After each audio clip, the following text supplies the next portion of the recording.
బొమ్మల సముద్రం చూపిస్తుందండి. Car, remote car, ఈ చిప్స్, సముద్రం అంతా ఇది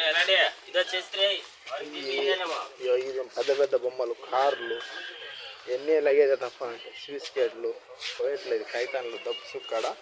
పెద్ద షాపింగ్ మాల్ అనమాట. చూశారు కదా, బిస్కెట్లు, బ్యాగులు, అమ్మ బొమ్మలు చూడండి ఎన్ని ఉండయో. ఎన్ని సెంటు పట్టాలు వస్తున్నాయి అనమాట. నేను ప్యాంట్లు వీళ్ళు అన్నీ చూపిస్తాను. బడి బ్యాగులు సేమ్ పంపిస్తాను. పిల్లలు చిన్న చూసుకేటు, పిల్లల బ్యాగులు, ఊరికి పోయే బ్యాగులు, 3 దినాలు 4.5 దినాలు అంటే 1000 రూపాయలు చిల్లర. అట్లా పెద్ద మంచి పడేటి గుడ్డలు, ప్యాంట్లు, అబ్బాబాబా సముద్రం అంటుండే అన్నీ చూశాను కదా. డిన్నర్ న్యూస్ అట్లా చూడండి గుడ్డలు పిల్లలకి. అబ్బాబాబా కోవిట్లో దొరకని వస్తువు లేదు. బీదోళ్ళ